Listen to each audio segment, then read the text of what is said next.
बिस्मिल्लाहिर्रहमानिर्रहीम। अस्सलाम वालेकुम dear student, welcome to my channel pathway to success. जैसा कि हमने जीआईटी के रिलेटेड चैप्टर स्टार्ट किया हुआ था, हमने बेसिक फार्माकोलॉजी के हवाले से लास्ट लेक्चर अपलोड किया है। आज हम उसके नेक्स्ट जो है ना हम आज क्लासिफिकेशन को देखने जा रहे हैं और फिर सबसे पहले हम जो क्लास के अंदर इम्पोर्टेंट ड्रग होगी उसके बारे में पढ़ेंगे। तो अगर आप लोगों ने पहला लेक्चर नहीं देखा तो वो ज़रूर देखें, क्योंकि वो बेसिक फार्माकोलॉजी है। बेसिक से आप जब स्टार्ट करेंगे तो आपको कोई भी टॉपिक अच्छे तरीके से समझ आ रहा होगा। तो सबसे बड़ी बात ये है कि हमने वहाँ पे यानी पेप्टिक अल्सर का टॉपिक हमने वहाँ से स्टार्ट किया हुआ है। तो पेप्टिक अल्सर के बारे में हमने उसकी बेसिक रीज़न बताई हुई है, और बेसिक रीज़न जब आपको पता होगा तो उसका ट्रीटमेंट करना उतना ही आसान होगा। ज़ाहिर है, जब तक आप किसी भी चीज़ के बारे में जब डिटेल से बेसिक्स से स्टार्ट नहीं करेंगे तो कोई भी टॉपिक आपको अच्छे तरीके से समझ नहीं आ रहा होगा। तो पेप्टिक अल्सर की जो जो रीज़न हमने पढ़ी है, यानी मेन रीज़न हमने यही पढ़ी थी कि उसके अंदर HCl की प्रोडक्शन ज़्यादा हो रही होती है। उसके अंदर हमने अग्रेसिव फैक्टर और डिफेंसिव फैक्टर के बारे में पढ़ा था। अग्रेसिव फैक्टर जिसके अंदर HCl की प्रोडक्शन हो रही थी, और डिफेंसिव फैक्टर वो था वो जो इसको न्यूट्रलाइज कर रहा था या इसके अगेंस्ट जो है ना प्रोटेक्शन प्रोवाइड कर रहा था म्यूकोजल मेम्ब्रेन को, लेयर को। अब क्या हुआ कि आपको पता है कि HCl की प्रोडक्शन एक नॉर्मल लेवल से ज़्यादा हो गई है, तो या तो हम उसकी प्रोडक्शन को कम कर देंगे या दूसरा हम क्या करेंगे कि जो प्रोटेक्टिव लेयर यानी जो हमारे पास डिफेंसिव फैक्टर है हम उनकी प्रोडक्शन को उनको बढ़ा देंगे। तो इस तरीके से HCl की प्रोडक्शन चाहे ज़्यादा भी हो रही है तो फिर जो है ना म्यूकोजल लाइनिंग यानी पेप्टिक अल्सर के केस कम हो जाएगा, यानी उसका रिस्क फैक्टर या उसकी काज जो है ना कम हो जाएगी। तो इसी तरीके से हम जो है ना इसका ट्रीटमेंट करने जा रहे हैं। तो सबसे पहले हम उसकी क्लासिफिकेशन देख लेते हैं कि कौन कौन सी क्लास की ड्रग है जो कि इस्तेमाल करते हुए हम पेप्टिक अल्सर की जो है ना ट्रीटमेंट कर रहे होते हैं। तो सबसे पहले हम देखते हैं कि मेन क्लास के अंदर हमने देखा कि गैस्ट्रिक एसिड सेक्रेशन इनहिबिटर, यानी जो गैस्ट्रिक सिक्रीशन प्रोड्यूस हो रही है, खास तौर पे HCl की जो प्रोडक्शन हो रही है हम उसको कम कर देंगे। उसकी प्रोडक्शन जब कम हो जाएगी तो ऑटोमेटिकली हमारा जो मसला यानी पेप्टिक अल्सर की मेन रीजन यही हो रही है, तो ऑटोमेटिकली ये रिकवर हो जाएगा। तो इसके अंदर आगे फर्दर जो ना हम सब क्लासेस के अंदर पढ़ रहे हैं। तो सबसे पहले हमारे पास सब क्लास के अंदर है H2 हिस्टामीन, एंटी हिस्टामीन। तो हिस्टामीन जो है ना यही HCl की प्रोडक्शन को स्टिमुलेट करवा रहा होता है। तो इसके लिए जो हम इस क्लास के अंदर जो ड्रग आ रही है वो है सिमेटिडीन है, रेनेटिडीन है और फमोटिडीन है। ये तीन इंपॉर्टेंट क्लास इस क्लास की ड्रग है। इसके बारे में आगे हम मैकेनिज्म पढ़ने जा रहे होंगे। उसके बाद है हमारे पास एंटी कोलिनर्जिक। कोलिनर्जिक ड्रग कौन सी होती है? जो सक्रीशन बढ़ा रही होती है। तो आप जब हम एंटी कोलिनर्जिक देंगे तो वो सक्रीशन को इनहिबिट कर रही होंगी, कम कर रही होंगी। तो इसके अंदर है प्रेंजिपीन है और प्रोमेथिलीन है। ये दो इंपॉर्टेंट इस क्लास के अंदर आ रही है। उसके बाद हमारे पास ये तो बहुत ही ज्यादा इस्तेमाल की जा रही होती है, तो इसके अंदर है प्रोटोन पंप इनहिबिटर यानी PPI इसको बोल रहे होते हैं शॉर्ट फॉर्म में। तो इसके अंदर हमारे पास है ओमेप्राजोल है, इसमेप्राजोल है, पेंडोप्राजोल है, रेबिप्राजोल है और लेंसोप्राजोल। ये सारी की सारी जो है ना इम्पोर्टेंट क्लास की ये ड्रग है। इसके बारे में हम मैकेनिज्म डिटेल से पढ़ने जा रहे होंगे, क्योंकि ये एग्जाम में अक्सर जो है ना आपसे क्वेश्चन पूछा जाता है। और बल्कि इसके जो खास तौर पे एडवर्स इफेक्ट के बारे में, इसके मैकेनिज्म के बारे में क्वेश्चन बन रहा होता है और MCQ भी यहाँ से बन रहा होता है। तो ये आप अच्छे से मतलब आगे हम डिटेल में इसको पढ़ने जा रहे हैं। और आपने देखा होगा कि हर दूसरे पेशेंट को जो है ना ये इस PPI के जो है ना कोई ना कोई ड्रग जो है ना रिकमेंड की जा रही होती है। और उसके बाद है हमारे पास जो एसिड गैस्ट्रिक एसिड सेक्रेशन को इनहिबिटर के तौर पे काम कर रही है। तो एक चौथी क्लास हमारे पास है प्रोस्टाग्लैंडिन एनालॉग है। इसके अंदर एक ही है मेजोप्रोस्टोल है। तो एक ही ड्रग है, इंपॉर्टेंट ड्रग है। इसके बारे में हम आगे नेक्स्ट पढ़ना है। ये जो हमने बेसिकली ये चार जो क्लासेस पढ़ी हैं इनका काम क्या हो रहा होगा, इन्होंने एसिड सेक्रेशन को इनहिबिट करना है। एसिड सेक्रेशन जो ज्यादा प्रोड्यूस हो रही है उसको कम करना होगा। उसके बाद हमारे पास के जो एसिड अब प्रोड्यूस हो चुका है उसका लेवल बढ़ चुका है, तो उसको हम न्यूट्रलाइज करने की कोशिश करेंगे। तो इस क्लास के अंदर आएगा इस गैस्ट्रिक एसिड न्यूट्रलाइजर, यानी उसको न्यूट्रलाइज करेंगे। और इसके अंदर सबसे मेन क्लास है एंटासिड या एंटी एसिड, एसिड के अगेंस्ट जो काम करने वाली ड्रग होगी उसको हम एंटासिड बोलेंगे, ठीक है। या दूसरी इस क्लास का नाम, दूसरा नाम क्या है, गैस्ट्रिक एसिड न्यूट्रलाइजर।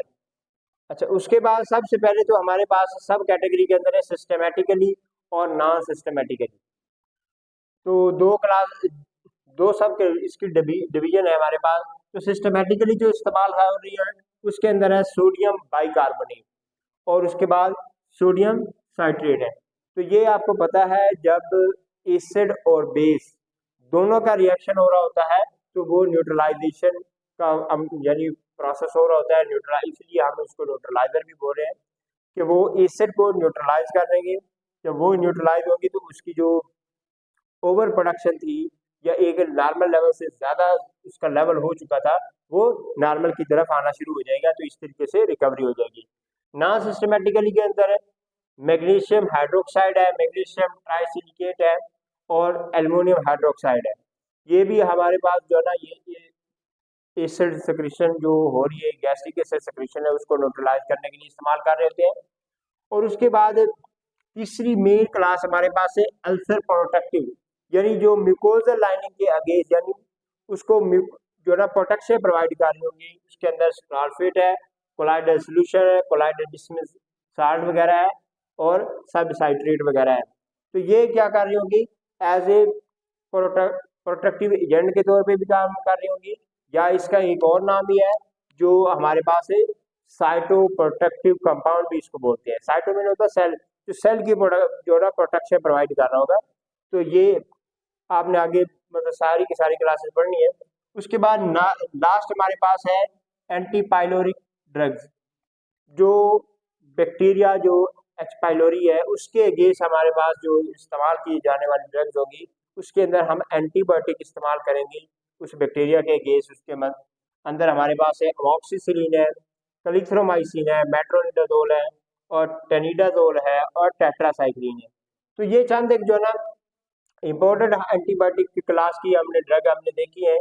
तो ये यहाँ तक जो है ना हमारे पास इसकी क्लासिफिकेशन थी।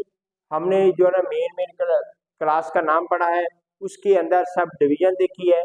सब डिवीजन के बाद उसके अंदर हमने ये देखा कि हर क्लास के अंदर यानी सब डिवीजन के अंदर जो इम्पोर्टेंट ड्रग है वो हमने मेंशन की है। बाकी हमने लास्ट जो लेक्चर दिया था उसके अंदर हमने आपके लिपिड की बुक के मुताबिक जो है ना क्लासिफिकेशन जो थी वो एंड पे स्लाइड के अंदर हमने ऐड कर दी है। तो ये वाली क्लासिफिकेशन मजीद जो है ना आपकी आसानी के लिए है, ताकि इसका साथ साथ आपको मैकेनिज्म भी साथ साथ याद हो जाएगा। तो इसको अगर याद करना चाहेंगे तो ये आपकी मर्जी है, अगर वो लिपिड कार्ड वाली अगर तैयार करना चाहें तो जो आपको आसानी के साथ याद हो सकती है उसको लेकिन हमारा मकसद यही है कि आपको इसके साथ साथ इस बेस पे हम क्लासिफिकेशन अगर पढ़ेंगे तो आपको इसका मैकेनिज्म समझने में याद रखने में आसानी हो जाएगी। तो अब नेक्स्ट हमारे पास हम नेक्स्ट क्लास को देखते हैं। आगे नेक्स्ट क्लासिफिकेशन की बेस पे हमने देखना है। जो सबसे पहले मेरी मेन क्लास हमारे पास है वो है H2 एंटीहिस्टामिन। तो सबसे पहले तो हमने ये देख रहा है कि क्लासिफिकेशन हमने जो मैकेनिज्म की बेस पे देखी है उसके अंदर हमने जो मेन क्लास की हेडिंग दी है वो गैस्ट्रिक एसिड सेक्रेशन इनहिबिटर। इसका मतलब ये हुआ कि इस क्लास की ड्रग ने क्या करना है कि जो HCl की प्रोडक्शन है या गैस्ट्रिक सेक्रेशन प्रोड्यूस हो रही है जो कि पेप्टिक अल्सर की रीजन बन रही है, यानी पेप्टिक अल्सर प्रोड्यूस हो रहा है जिसकी वजह से हमने क्या करना है उस सेक्रेशन को कम कर देना है। आहिस्ता आहिस्ता वो जब कम हो जाएगा, जब नॉर्मल लेवल की तरफ आ जाएगा तो पेप्टिक अल्सर की जो यानी पेप्टिक अल्सर का जो प्रॉब्लम प्रोड्यूस हुआ वो ऑटोमेटिकली क्योर हो जाएगा, यानी उसका ट्रीटमेंट हो जाएगा। तो अब इसके अंदर एग्जांपल हमने पहले भी देख लिया, दोबारा देख लिया, सिमेट्रिडीन है, रिनेटिडीन है, फमोटिडीन है और ऑक्साटिडीन है। तो ये जो है ना इसके अंदर एंटीहिस्टामिन के अंदर आ रही है। तो इसने क्या करना था फिजियोलॉजी के लिहाज से अगर देखे थे तो हिस्टामिन क्या है, ये H2 रिसेप्टर होता है। ये जब स्टिमुलेट होता है जो कि पैरेटल सेल के ऊपर मौजूद होता है, तो जब ये स्टिमुलेट होता है तो इसने क्या करना है एसिड की प्रोडक्शन करवानी होती है, यानी क्लोराइड आयन रिलीज कर रहा होता है ह्यूमन के अंदर, जाके वो रिएक्ट करता है हाइड्रोजन आयन के साथ, यानी इसने क्या करना है हाइड्रोजन आयन को प्रोड्यूस करना है पैरेटल सेल के अंदर से और ये जो है ना फिर ट्रांसफर हो जाता है न्यूमन के अंदर। वहां पे क्लोराइड आयन मौजूद होते हैं, तो हाइड्रोजन आयन और क्लोराइड आयन आपस में रिएक्ट करके HCl प्रोड्यूस कर रहे हैं। तो इस तरीके से HCl की प्रोडक्शन बढ़ती जाती है, यानी उसका लेवल जो है ना इंक्रीज होता जाता है। जब एक नॉर्मल लेवल से ज्यादा प्रोड्यूस होता है और ज्यादा देर तक हो, तो फिर ये पेप्टिक अल्सर की जो है ना काज कर रहा होता है। तो इसलिए क्या करना कि जब ये स्टिमुलेट हो रहा है तो इसने HCl की प्रोडक्शन करवानी है। किसने? H2 रिसेप्टर ने। किसके अंदर? पार्टिकल सेल के अंदर। अब हमने क्या करना है, इसके अगेंस्ट हमने जो है ना रिसेप्टर, इस रिसेप्टर के अगेंस्ट जो है ना हमने ड्रग को इस्तेमाल करना है, जो कि H2 एंटीहिस्टामिन है। इस H2 के ऊपर जाके वो कॉम्पिटेटिवली बाइंड करेगी। यहाँ पे H2 रिसेप्टर ब्लॉकर जो होता है, H2 ब्लॉकर के तौर पर जो कॉम्पिटेटिवली एंटागोनिस्ट के तौर पे काम कर रही होगी, कॉम्पिटेटिवली उसके साथ जाके बाइंड हो जाएगी इस रिसेप्टर के साथ।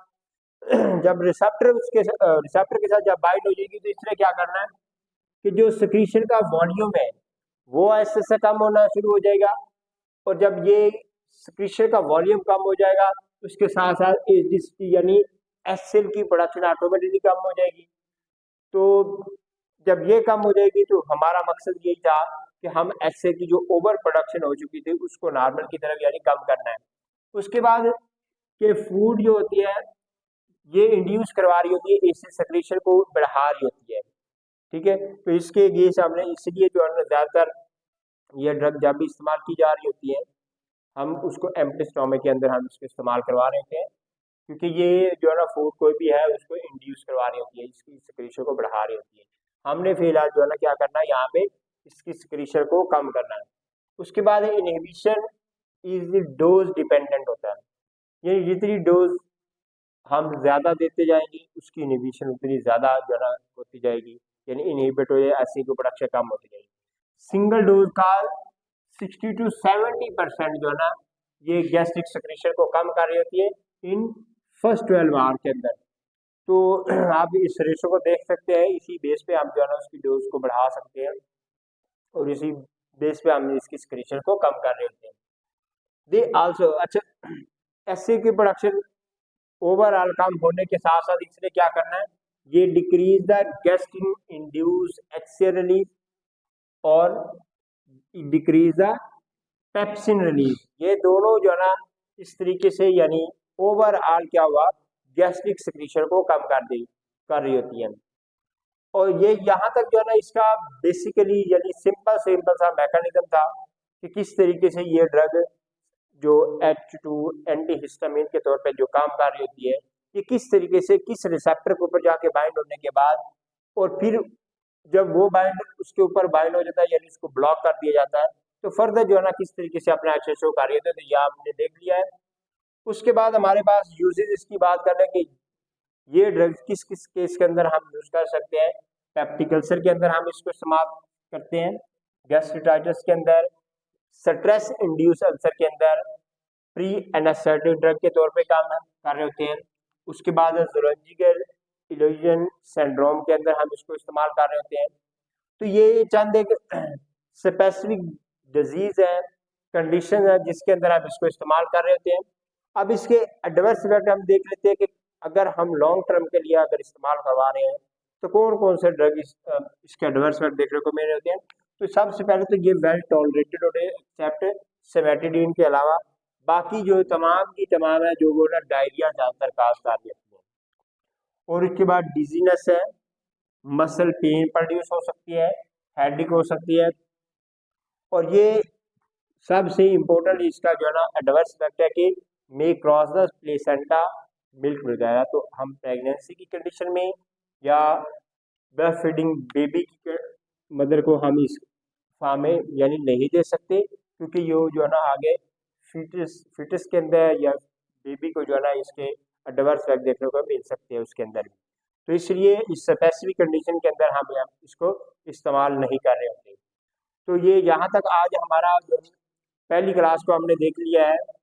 H2 एंटीहिस्टामिन के रिलेटेड हमने देखा, उसका बेसिक जो मैकेनिज्म था, उसके यूजेस, उसका एडवर्स इफेक्ट। तो यहाँ तक अगर आप लोगों को कोई समझ नहीं आया तो आप हमें कमेंट बॉक्स में बताएंगे।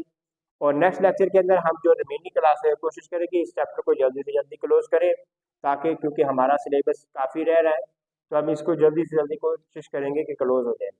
अल्लाह हाफिज़।